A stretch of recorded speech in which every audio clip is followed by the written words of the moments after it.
என்னதான் வெரைட்டியாக சாப்பிட்டாலும் கடைசியில் கொஞ்சம் ரசம் ஊற்றி சாப்பிட்டாலோ இல்லை கொஞ்சம் ரசம் குடித்தாலோ தான் நல்ல திருப்தியாக இருக்கும். அப்பாடா இன்றைக்கி ஒரு ஃபுல் சாப்பாடு சாப்பிட்டோம் அப்படிங்கிற ஒரு ஃபீல் அந்த ரசம் தான் கொடுக்கும்.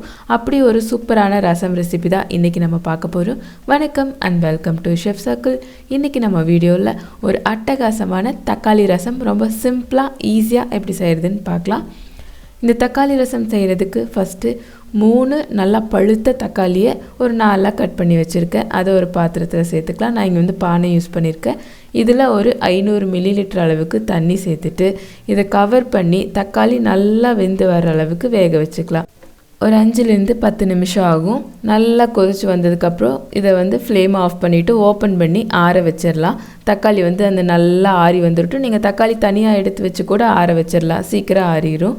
அதுக்கப்புறம் இந்த ரசத்துக்கு தேவையான ஒரு மசாலா ரெடி பண்ணிக்கலாம். அதுக்கு 1/2 டேபிள் ஸ்பூன் அளவுக்கு மிளகு, 1/2 டேபிள் ஸ்பூன் அளவுக்கு சீரகம், எவ்வளோ மிளகு எடுக்கிறீங்களோ அதே அளவு சீரகம், ஒரு 3லேருந்து 4-5 பூண்டுப்பல், நான் இங்கே பெருசாக்கிறங்காட்டிக்கு 3 சேர்த்துருக்கேன், 2 கொத்து கறிவேப்பிலை. இதெல்லாத்தையும் சேர்த்துட்டு இது ஒரு குறைப்பாக அரைச்சி எடுத்துக்கலாம். நீங்கள் தட்டிக்கிறனாலும் தாராளமாக தட்டிக்கலாம். அதுக்கப்புறம் நம்ம வேக வச்சுருக்க தக்காளியை மிக்சர் ஜாரில் சேர்த்திட்டு நல்லா ஆறுனதுக்கப்புறம் இதை அரைச்சிருங்க. சூடாக அரைச்சிங்கன்னா ஃபுல்லாக தெரிச்சிடும். கையில் கரைக்கிறதுனால தாராளமாக நல்லா கரைச்சிக்கோங்க. ஸோ நல்லா ஆற வச்சு அரைச்சிட்டு வேக வைக்கிறதுக்கு யூஸ் பண்ணிக்கிற தண்ணியவே சேர்த்து வச்சிடலாம். அதுக்கப்புறம் ஒரு பானையில் இல்லை ஒரு கடாயில் 1/2 டேபிள் ஸ்பூன் அளவுக்கு எண்ணெய் சேர்த்துக்கோங்க. எண்ணெய் நல்லா சூடாகி வந்ததும் இதில் 1/2 டீஸ்பூன் கடுகு சேர்த்துக்கலாம். கடுகு நல்லா பொரிஞ்சு வந்துடட்டும். பொரிஞ்சு வந்ததுக்கப்புறம் இதில் ஒரு வரமிளகாயை 2ஆக கிள்ளி சேர்த்துருக்கேன். சேர்த்துட்டு இந்த மிளகாயும் பொரிஞ்சு வர அளவுக்கு ஒரு டைம் கிளறி விட்டுறலாம்.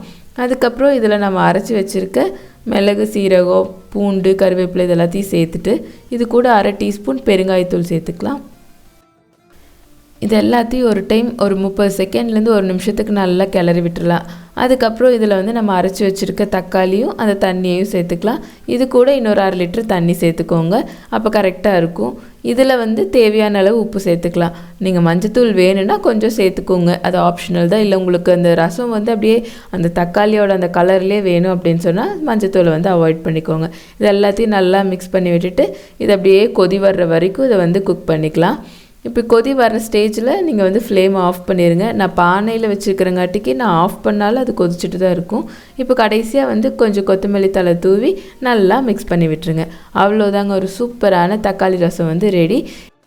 இதில் கருவேப்பிலை, பூண்டெல்லாம் அரைச்சி சேர்த்துக்கிறங்காட்டிக்கு யாரும் தனியாக எடுத்து வைக்க மாட்டாங்க, எல்லாருமே சாப்பிட்ருவாங்க. ஸோ சூப்பரான தக்காளி ரசத்தை செஞ்சு பார்த்துட்டு எப்படி வந்துச்சு அப்படின்னு சொல்லி உங்களோட ஃபீட்பேக்கை எனக்கு கமெண்ட்டில் சொல்லுங்கள்.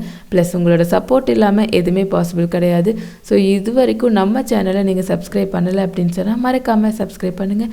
கூடவே பக்கத்தில் இருக்கிற பெல் ஐக்கானையும் ப்ரெஸ் பண்ணுங்கள். அப்போ தான் நான் போடுற வீடியோஸோட நோட்டிஃபிகேஷன் உங்களுக்கு வரும். தேங்க்யூ ஃபார் வாட்சிங். Take care. பை.